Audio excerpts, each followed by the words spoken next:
আসসালামু আলাইকুম সবাইকে। সবাই কেমন আছেন? চলে আসলাম আপনাদের জন্য নতুন আরও একটি মিনি ব্লগ নিয়ে। তো আমি আজকে সারাদিন কী করি না করি তাই আপনাদের সাথে শেয়ার করছি। পুরো ভিডিওটা আপনারা দেখতে থাকুন। তো সকালবেলা ঘুম থেকে উঠে আমি সবার আগে আমার বিছানা গুছিয়ে নিই। তারপর আমি সকালে সবার জন্য নাস্তা তৈরি করি। আমি প্রথমে আলু ভাজি করে নিচ্ছি। আমি ভোর ভোর উঠে সব কিছু রান্নাবান্না করে ফেলি। আলু ভাজি করার পরে আমি তারপরে বানিয়ে নিচ্ছি আমাদের সবার জন্য পরোটা। পরোটা খেতে আমার অনেক ভালো লাগে, তাই আমি পরোটা তৈরি করছি। এরপরে আমি করে নিচ্ছি ডিম পোস্ট করে নেব। ডিম পোস্ট করার পরে আমি রান্না বান্না বসিয়ে দিয়েছি।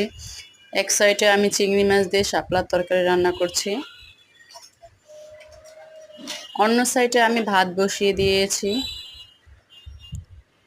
এরপরে আমি রান্না করছি পালং শাক, আলু আর চিংড়ি মাছ দিয়ে। পালং শাকটা আমার অনেক পছন্দ। কার কার পালং শাক পছন্দ অবশ্যই কমেন্ট করে জানাবেন।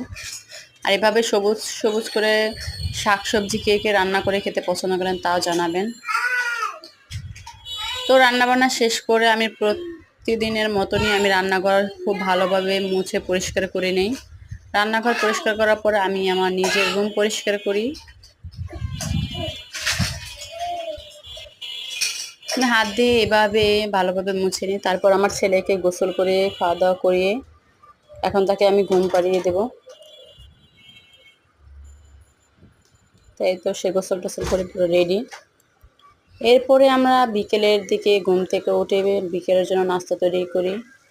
প্রথমে আমি চিকেন ফ্রাই বানিয়ে নিচ্ছি। তারপরে বাইরে থেকে আমরা কিছু আইসক্রিম, পিৎজা, বেলপুরি এগুলো খাই। তারপরে সবার জন্য